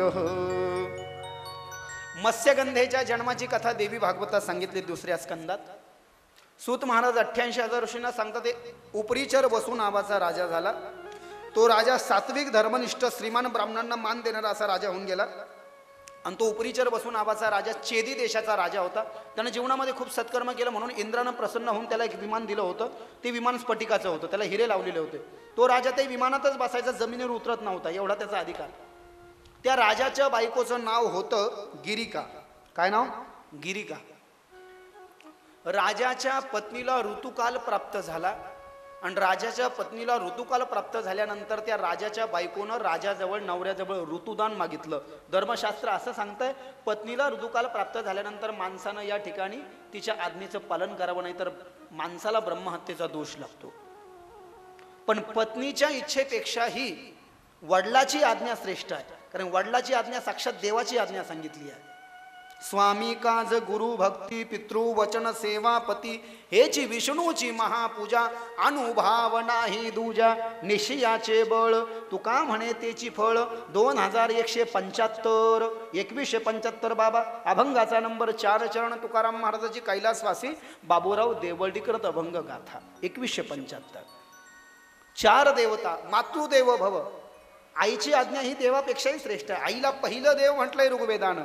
पितृदेव भव, पितृ म्हणजे बापाला, आणि आपल्या पित्रांना दुसरा देव म्हटलं। आचार्य ज्ञानी ब्राह्मण भेटला त्याला तिसरा देवता म्हणतात। घरात आलेल्या पाहुण्याला अतिथी देवो भव, त्याला चौथा देवता असं म्हटलेलं आहे। उपरीचर वसूच्या बायकोनं त्याला ऋतुदान मागितलं, तो म्हणला हो मी देतो। आणि तितक्यात उपरीचर वसूच्या वडिलांना त्याला हाक मारली, बेटा आजचा दिवस चांगला आहे, तू जंगलात शिकारीसाठी जा। बायकोच्या इच्छेपेक्षा वडिलाची आज्ञा श्रेष्ठ आहे आणि वडिलाची आज्ञा देव आज्ञा आहे हे समजून बायकोची इच्छा त्याला पूर्ण करता आली, कारण वडिलांना आज्ञा दिली आहे ना। तर तो जंगलात निघून गेला शिकारी करता। पण राजा जंगलात गेला तर बायकोची त्याला आठवण यायला लागली की माझ्या बायकोचं आज मी जसं इच्छा पूर्ण केली नाही, तिचं मन मोडलं, मला ब्रह्महत्येचा दोष लागेल। बायकोच्या विचारानं राजाचं वीर्य स्खलन झालं। म्हणून राजानं एक काही झाडाची पानं तोडली, पाण्याला असं ते झाडाची पानं तोडून काय केलं, त्याला असं काय म्हणतात मराठीमध्ये, त्याची वाटी द्रोण बनवलं आणि द्रोण बनवून त्याच्यामध्ये राजानं ते वीर्य घेतलं आपलं, आणि ते वीर्य घेऊन एका शेण नावाचा पक्षी होता, सूत महाराज सांगतात देवी भागवतात, त्या शेण नावाच्या पक्षाच्या चोचीमध्ये ते वीर्यानं भरलेलं द्रोण दिलं आणि सांगितलं हे द्रोण घेऊन जा माझ्या पत्नीकडे देऊन टाक। सांगू नाही पण तुम्हाला सांगायला वेगळं, हे आजकाल आपण जे म्हणतो ना टेस्ट ट्यूब बेबी सेरोगेसी वगैरे देवी भागवतात त्याचं वर्णन आहे। आजकाल आपल्याला वाटतं हे मेडिकल सायन्सने मिरॅकल केलं, काही चमत्कार शोध वगैरे, हे पहिल्यापासून सगळं धर्मशास्त्रामध्ये उपलब्ध आहे। लक्षात येत आहे काय? आजकाल जे लोक टेस्ट ट्यूब बेबी वगैरे किंवा सेरोगेसी पद्धतीनं आपत्याला जन्म देतात ना, ते वीर्य त्या शेण नावाच्या पक्षाच्या मुखात दिलं, माझ्या बायकोला नेऊन दे म्हणले। देवी भागवतात वर्णन, सूत महाराज सांगतात ना देवी भागवताच्या दुसऱ्या स्कंदात। शेण नावाचा पक्षी ते वीर्यानं भरलेलं द्रोण आपल्या चोचीमध्ये घेऊन जात असताना दुसरा शेण पक्षी, दुसऱ्या शेण पक्षाला वाटलं हा एकटाच कस काय घेऊन चालला, भावकीवाल्याचं अवघड असतं म्हणले।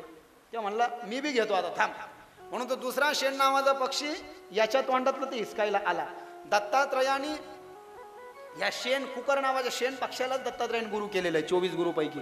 एखादी कलह निर्माण होणारी वस्तू आपल्याकडे असली ती फेकून दिली पाहिजे, म्हणजे कलह संपतो।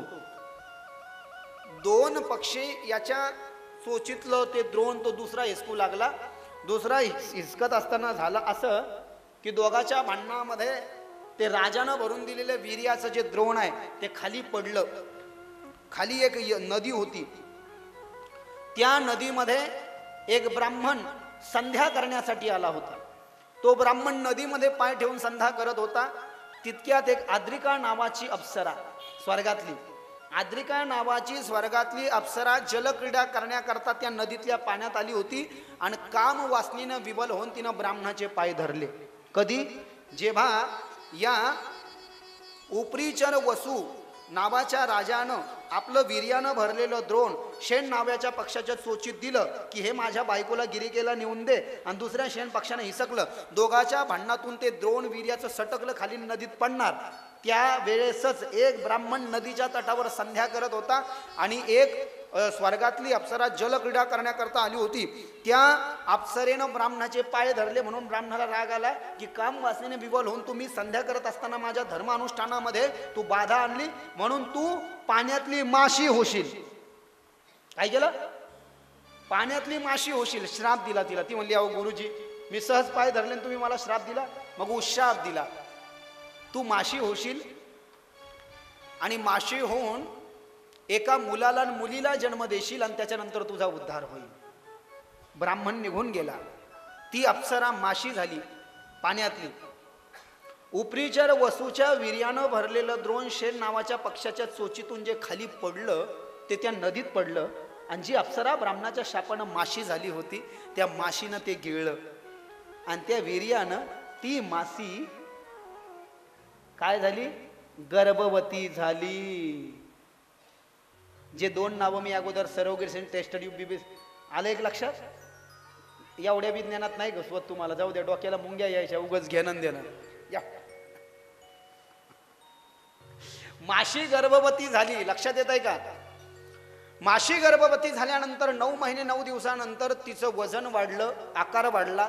एका कोळ्यानं तिला एका जाळ्यात धरलं. जाळ्यात धरल्यावर त्या माशीला बरोबर मधोमध चिरलं तर एक जिवंत पोरग सापडलं आणि एक जिवंत पोरगी सापडली. ज्या कोळ्यांना माशीच्या पोटात एक जिवंत पोरग पोरगी सापडली त्यांनी राजाला बोलवलं. बिना राजाच्या माघारी काही करता येणार नाही. राजानं पोराचा स्वीकार केला आणि पोरगी कोळ्यांना देऊन टाकली. का?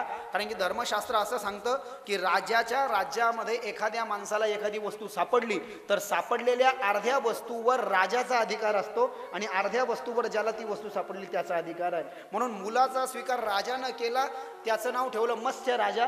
तो मोठ्या देशाचा राजा झाला आणि ही जी कन्या होती ही कोळ्यांना देऊन टाकली. एका कोळ्यानं त्या मुलीचा स्वीकार केला.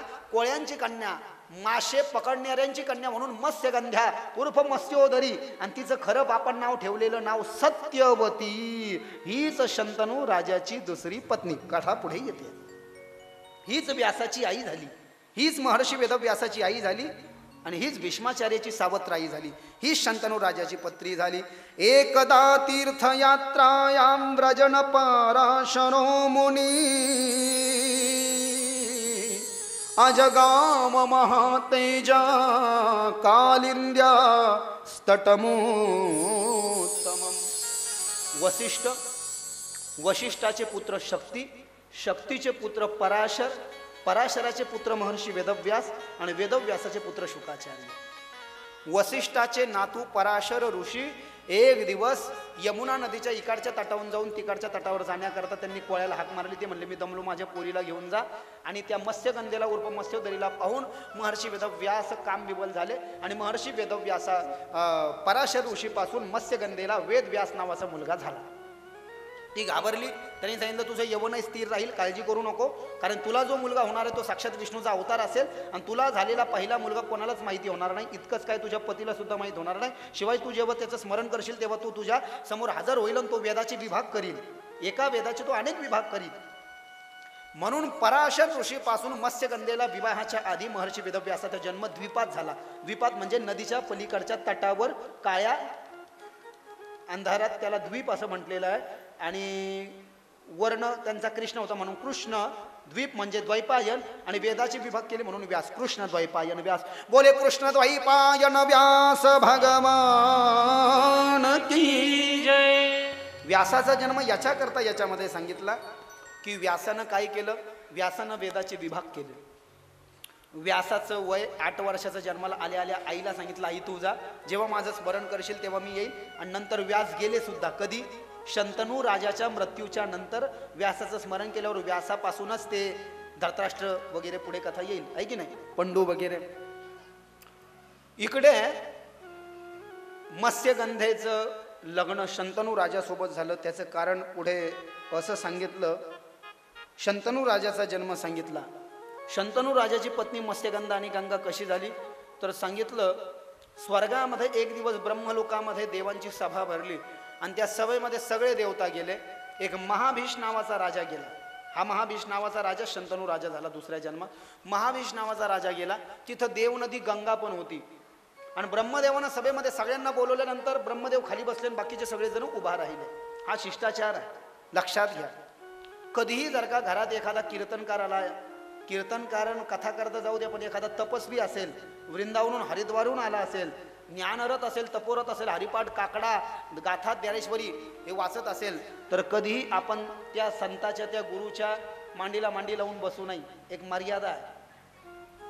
आजकाल महाराष्ट्रामध्ये एक फॅड आलंय, तुम्हाला सांगू मी. महाराज आहेत, महाराज समजून महाराजाच्या सोबतच्याही लोक पाया पडतात. मी बिलकुल म्हणजे वस्तुस्थिती इथे मांडतोय बरं का, ही गोष्ट लक्षात घ्या. निंदा नाही आहे, वस्तुस्थिती आहे. महाराज असेल, एखादा संत असेल, गुरु असेल, ते साधना आहे, ते त्यांचं स्थान आहे आणि सोबतचे लोक हे व्यवस्थेमध्ये असतात. यांच्या पाया पडण्याचा काही प्रश्न येत नाही ना. जवळपास मी माझी गोष्ट मी जनरल बोलतो, युनिव्हर्सल. आणि पहिली गोष्ट महत्त्वाची अशी आहे की बाकीच्या ज्यांच्या आपण पाया पडतोय, माझ्या शब्दाकडे नीट लक्षात घ्या, पाया पडणं आणि आशीर्वाद देणं याची फार मोठी प्रक्रिया शास्त्रात सांगितली आहे. ज्याच्या तुम्ही पाया पडताय तो तुमच्यापेक्षा एक तर वयानं मोठा असला पाहिजे किंवा ज्ञानानं तरी मोठा असला पाहिजे किंवा तपानं तरी मोठा असला पाहिजे. भागवतामध्ये 3 निष्ठ सांगितले. 3 किती? वयोनिष्ठ 1, ज्ञाननिष्ठ 2 आणि तपोनिष्ठ 3. एखादा जरी वयानं मोठा नाही तर ज्ञानानं तरी मोठा असला पाहिजे, त्याला प्रणाम नाही, त्याच्या ज्ञानाला प्रणाम आहे. एखादा तपश्चर्येनं तरी मोठा असला पाहिजे, त्याला प्रणाम नाही, त्याच्या तपाला प्रणाम आहे. आणि आपले आई वडील, आजी आजोबा वारकरी वयानं मोठे असले तर त्यांच्या वयाला प्रणाम आहे. याच्या उलट ज्यांनी गळ्यामध्ये माळ घातली आहे, जो काकडा हरिपाठ करतोय, आणि तुमच्यासारखे लोक जर का 20 वर्षाच्या आणि 22 वर्षाच्या पोराच्या पाया पडत असतील तर त्या पोरानं पाया पडून घेणं म्हणजे त्यालाही दोष आहेच. आणि त्या पोराच्या किंवा कमी वयाच्या एखाद्या मुलाच्या, एखाद्या व्यक्तीच्या तुम्ही जर का पाया पडले तर त्याचे दोष तुम्हाला लागतात, हे निश्चित आहे. कारण समोरच्या माणसाची साधना नसते, ज्याचा बिलकुल गुरुमंत्राचा जप नाही, अध्यात्माची साधना नाही, अशा माणसाच्या पाया जर का तुम्ही पडले. म्हणून मी स्पष्ट सांगतो, महाराजासोबत जेवढेही लोक असतील त्यांच्या पाया पडायचं नाही. लक्षात येत आहे का? नियम और कायदा कानून बहुत कड़क है अपना भिसे साहब, बहुत ही कड़क, जो कि हम धर्म नियम से चलते हैं प्यारे. जो बहुत ज्यादा जप करता होगा, तप करता होगा, सुबह उठ करके काकड़ा बोलता होगा, हरिपाठ बोलता होगा, ज्ञानेश्वरी पढ़ता होगा, एकनाथी भागवत पढ़ता होगा, भावार्थ रामायण पढ़ता होगा, ऐसे व्यक्ति के पैर पडने से दोष नहीं लगेगा. पण जे लोक 11-11, 12-12 वाजेपर्यंत उठत नाही आणि आपण भया भाबडेत जातो, अरे असं नाही जमत बाबा.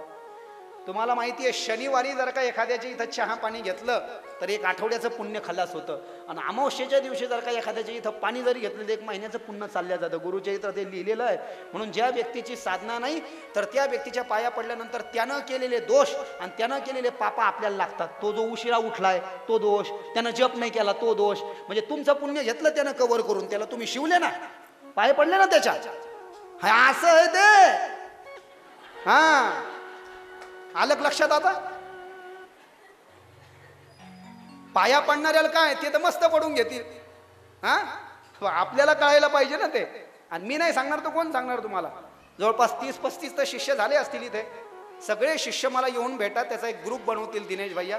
मी गणेश भाऊ वाघमारेला सुद्धा सांगितलं, कॉन्टॅक्टमध्ये तुम्हाला राहणं गरजेचं आहे. आमचे जमेले वाढत चालले, तुम्ही माझ्या स्मरणात राहावं असं तुम्हाला वाटत असेल तर एक ग्रुप त्याचा आपण क्रिएट करू व्हॉट्सअपवर. दिनेश भैया तुमचे गुरुबंधू आहे यूट्यूबवाले, गणेश भैया वगैरे, एक ग्रुप त्याचा बनवून घ्या. म्हणजे संपर्कामध्ये तुम्हाला राहता येईल आणि अनेक योजना तुम्हाला ग्रुपवर माहिती होतील. यूट्यूबला खाली स्क्रोलिंग चालू असते. वृंदावन बिहारी लाल की जय, रेणुका माता की जय. सगळे देवता उभा असताना झालं असं, जोऱ्याचा वारा आला वारा आल्यावर गंगा मातेच्या अंगावरचे वस्त्र उडायला लागले. गंगा मातेच्या अंगावरचे वस्त्र उडायला लागले तर महाभीष नावाचा राजा तिच्याकडे पाहत राहिला आणि गंगाई तिच्याकडे पाहत राहिली. सगळ्यांना देखत हे असं कृत्य करायला लागले. ब्रह्मदेवाला राग आला आणि ब्रह्मदेवानं गंगेला आणि महाभीष नावाच्या राजाला श्राप दिला. गंगा ही देवनदी आहे. भगवान वामनाच्या उजव्या पायाच्या अंगठातून गंगेचा जन्म आहे. जेव्हा बळीला पाताळात घातलं होतं, पहिल्या पावलानं हा मृत्यूलोक आटला, दुसऱ्या पावलानं स्वर्ग आटायला गेले मोजायला, तर उजव्या पायाचा अंगठा स्वर्गाला लागला, आकाशाला अंगठा फुटला आणि अंगठ्यातून उजव्या वामनाच्या गंगेचा जन्म झाला.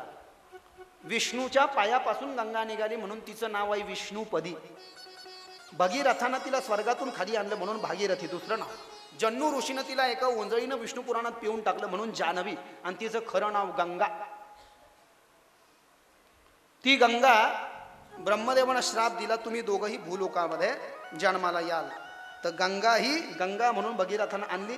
आणि महाभीष नावाचा हा जो राजा आहे यानं प्रतिप राजाचा पुत्र हस्तिनापुराला शंतनू राजा म्हणून जन्म घेण्याचं ठरवलं आणि तो शंतनू बनून जन्माला आला. आता इकडे झालं असं, त्याच वेळेस एक स्वर्गातला देव नावाचा वसू 7 वसूंना घेऊन आणि स्वतःच्या बायकोला घेऊन क्रीडा करण्याकरता वसिष्ठ ऋषींच्या आश्रमात आले. त्या वसिष्ठ ऋषींच्या आश्रमामध्ये एक नंदिनी नावाची गाय होती. ती कामधेनू होती आणि त्या गायीच्या दुधाची अशी कमाल होती की त्या गायीचं दूध जो पिल म्हटले तो 10,000 वर्ष बिलकुल अजरामर राहायचा आणि बिलकुल बीमार होत नव्हता. यही तो गाय की महिमा है. कामधेनु म्हणजे काय लक्षात आलं का? हम जो वृंदावन वासी है बस गौ का दूध पीते हैं.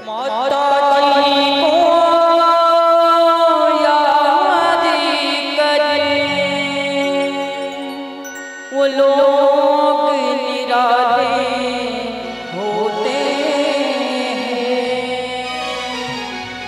माता जिनका नाम पुकारे किस्मत वाले होते हैं. जो बुलाया है माता ने बुलाया है, चलो बुलाया है माता ने बुलाया है. चलो बुलाया आया है माता ने बुलाया है. हो जय माता दी. चलो बुलावा आया है माता ने बुलाया है. ऊंची पर्वत पे रानी माँ ने दरबार लगाया है. चलो बुलावा आया है माता ने बुलाया है. हो जय माता दी. चलो बुलावा आया है माता ने बुलाया है.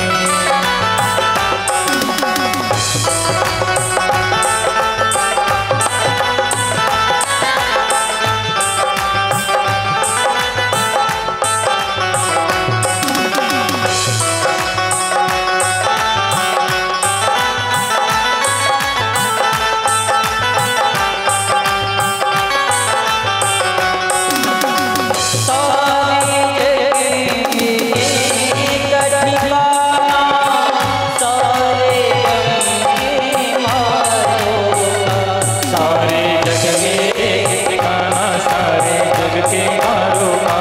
सारे जग में एक ठिकाना सारे जग के तारों का.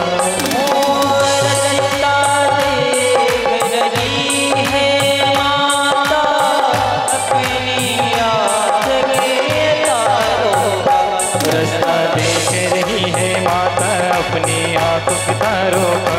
रास्ता देख रही है माता अपनी आँख के तारों का.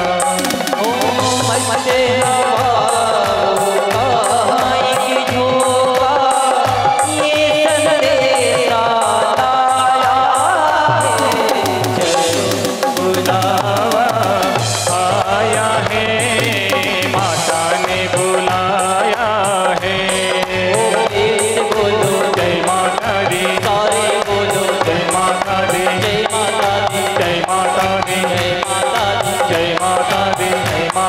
जय माता दी जय माता दी जय माता दी जय माता दी जय माता दी जय माता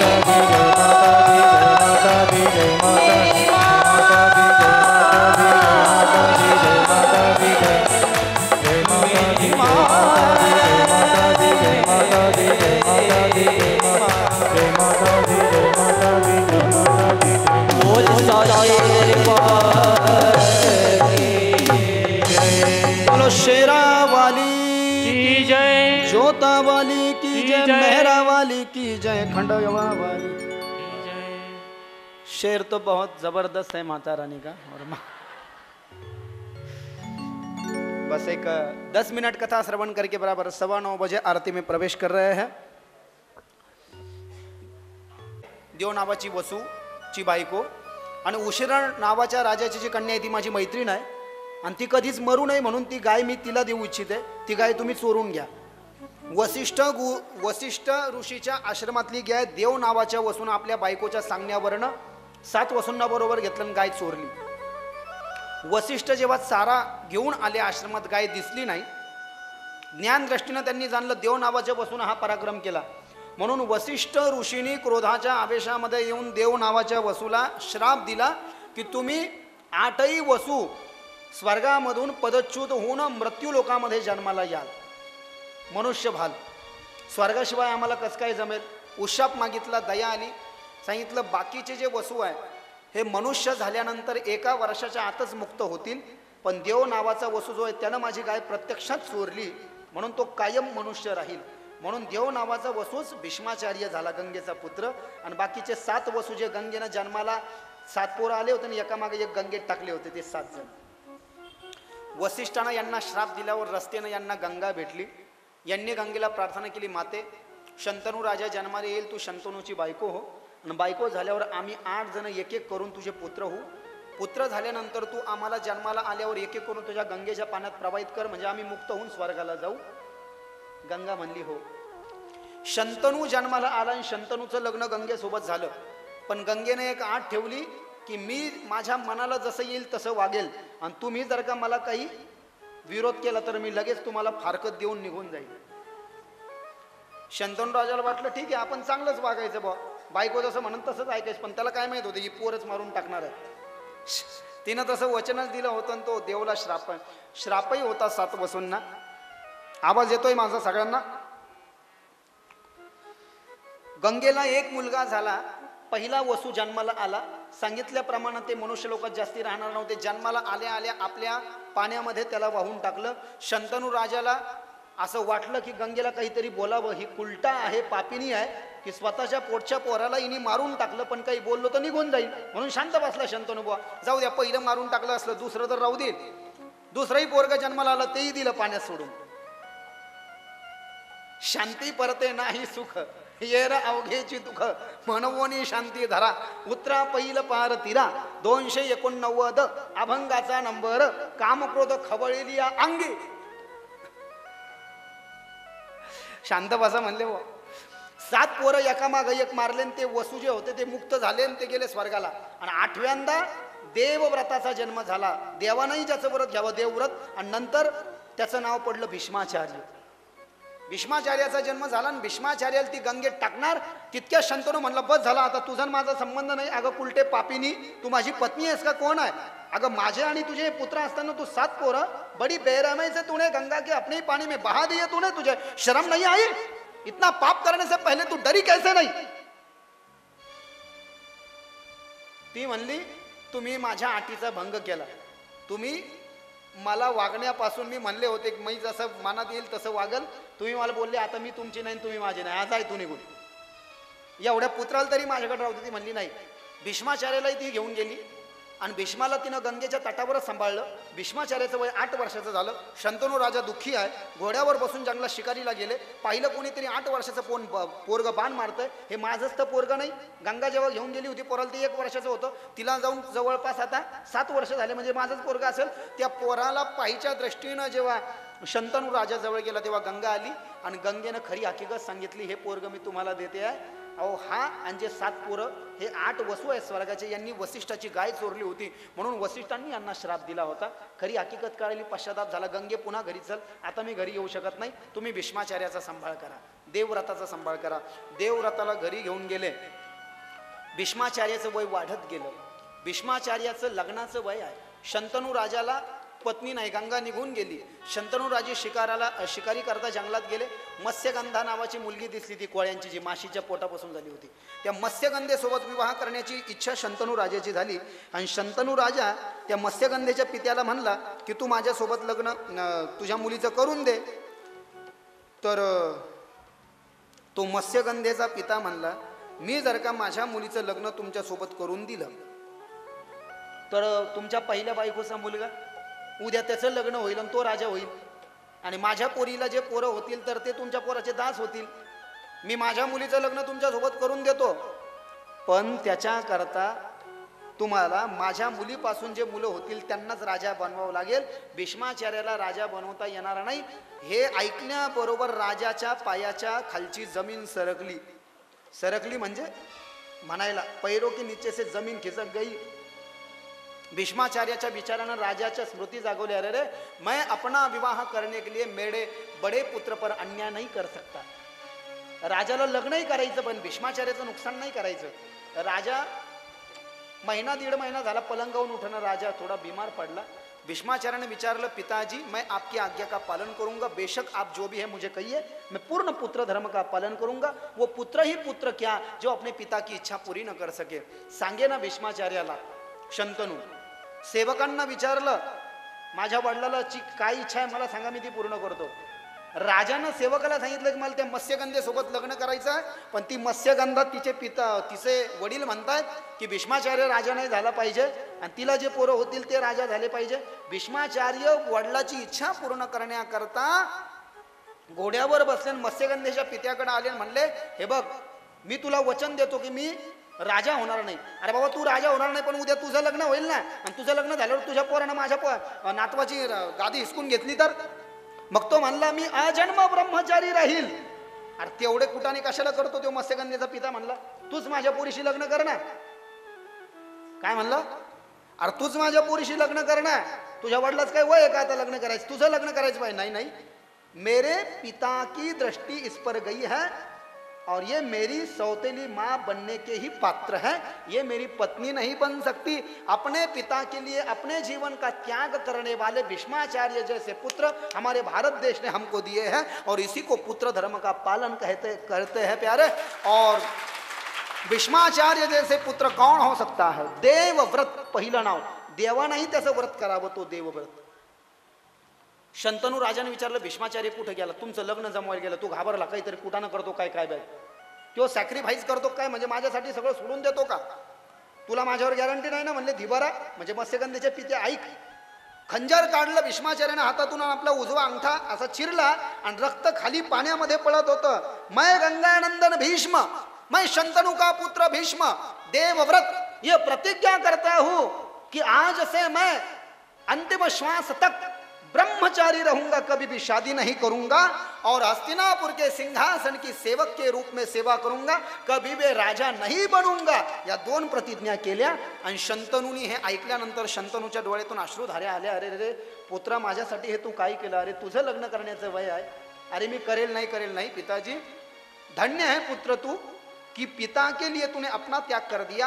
आज से तू इच्छा मरणी होगा और पूरी दुनिया तुझे भीष्म पिता के नाम से जानेगी. शंतनूनी देवव्रताला नाव दिलं की तुला जेव्हा वाटेल मारावं तेव्हाच तू मरशील आणि तू इच्छा मरणी होशील. मत्स्यगंधेसोबत लग्न झालं. शंतनूचं 2 पुत्र झाले, चित्रांगद विचित्रवीर्य. चित्रांगद गंधर्वासोबत युद्ध केलं, 3 वर्ष युद्धामध्ये तो मारला गेला. विचित्रवीर्याचं लग्न अंबिका अंबालिका काशीराजाच्या कन्येच्या स्वयंवरामध्ये भीष्माचार्य गेले. 3 मुलींचा स्वयंवर जिंकून त्यांना आणलं.